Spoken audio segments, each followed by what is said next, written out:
The Tonny and Tim show, we're back at Centenary Barbecue Lounge again for a very, very huge game this evening. Portugal will be taking on Spain. I'm Tony. And I'm Tim. And today we are joined by a very, very special guest. Council Simon Peter Nyero joins us today to dissect this very, very huge clash, which to me is kicking off the World Cup officially. Yeah, this is kicking off the World Cup, Tony, just like you've said, because all the games, the 3 games played so far, have been low-key games. And today, Council Nyero, I think this is the big one.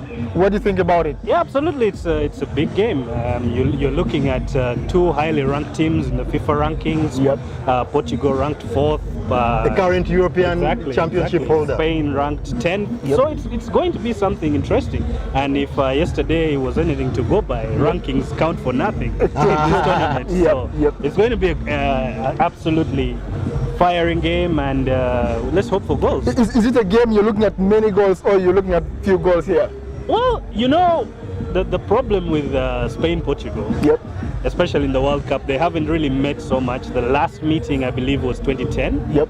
So, yeah, 2010, when David Villa scored, and it was 1 goal. Yep. So it's usually a low scoring because in the last 4 meetings, you have 4 goals. So, you know, let's hope for something. I mean, being Ronaldo's huge moment. And this could be final World Cup, just like we think so. But when you look at the teams, I've looked at the Spanish team, and when you look at after the defense, they're having Koke starting. Busquets, of course, is going to anchor. But in front, Isco, Iniesta, and David Silva. These are all guys who are so creative. Do you think they have enough power to supply Diego Costa and get the goals? If I was Portugal, I wouldn't be worried about Diego Costa. Yep. My biggest worry would be Isco, because we've seen what he can do for Madrid. You've seen what he did in the qualifiers, and he's coming out to prove a point, a young man.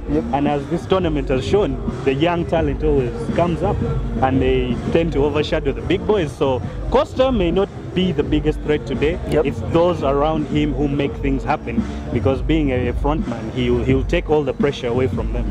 And of course, Spain, the team news is in. De Gea will be starting in goal for Spain. We'll have a defensive partnership of Nacho, Ramos playing there, and Jordi Alba playing at left back. My biggest worry in that defense for Spain is Nacho Fernandez filling in for Dani Carvajal. That was actually my biggest concern for Spain, because we know if Carvajal was there, he's a man who knows Ronaldo in and out. Nacho, as we saw in the Champions League, he was tested.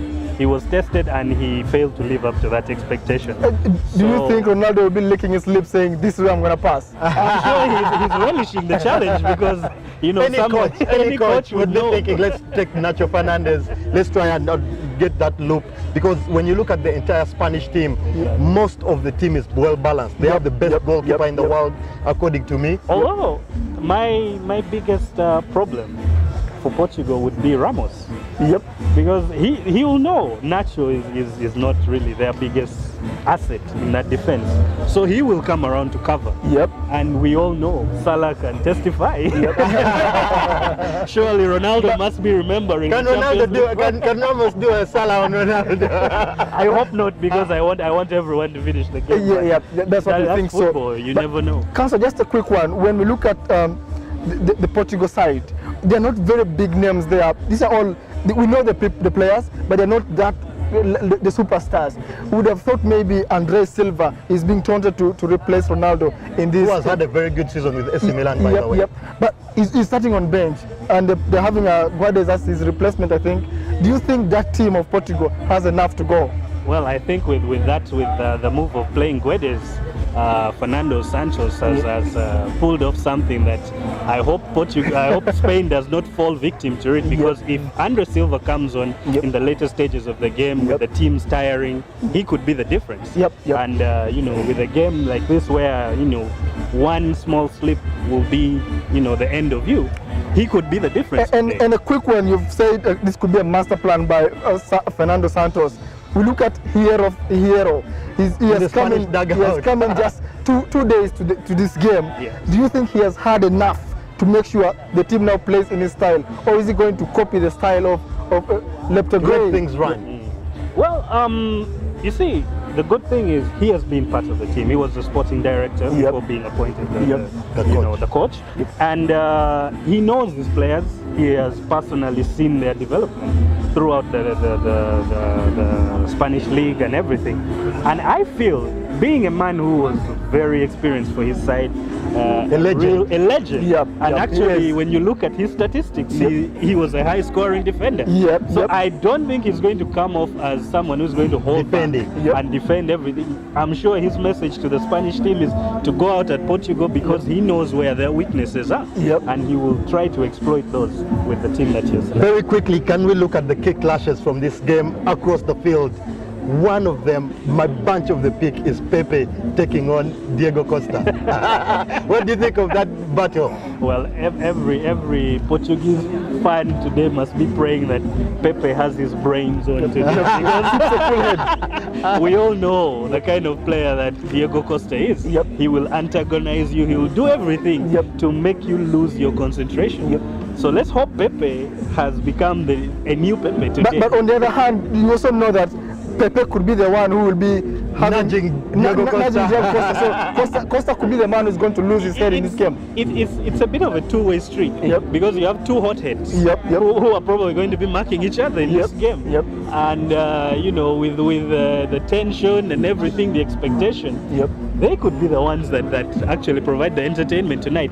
Although I would also say the key issue here is to watch out for De Gea. You know, a young goalkeeper, he finally has... He wants to prove his point. It's his first World Cup. And he's going up against a player that most people consider one of the best in the world, of our generation.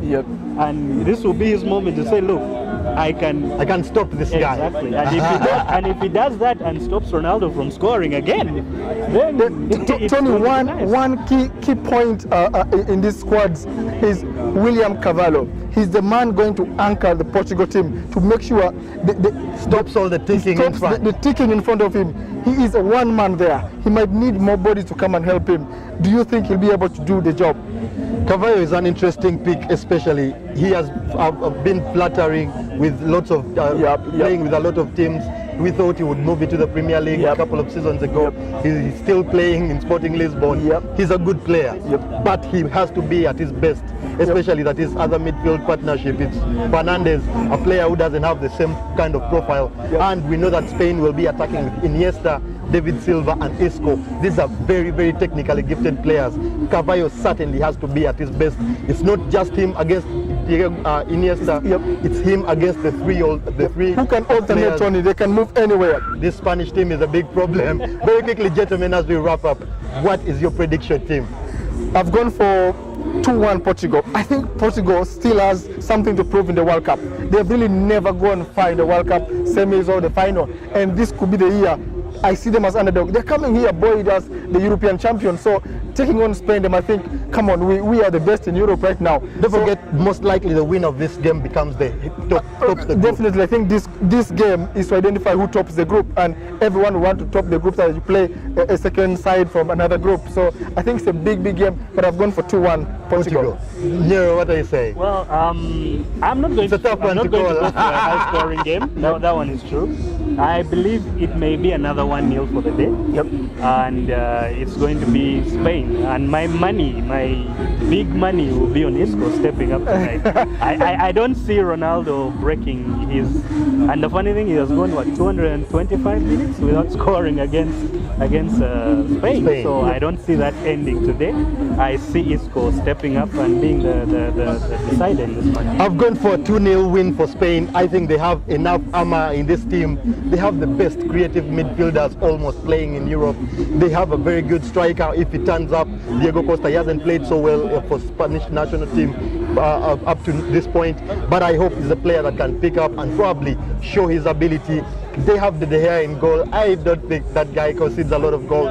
So I'm going for a 2-0 win, and please share with us all your predictions on our Facebook page as well. We would like to thank Nyero for coming around, and we'll be bringing you the post-match analysis as well after the game. Enjoy it. We're live at Barbecue. Join us right now. That game starts in just under 20 minutes.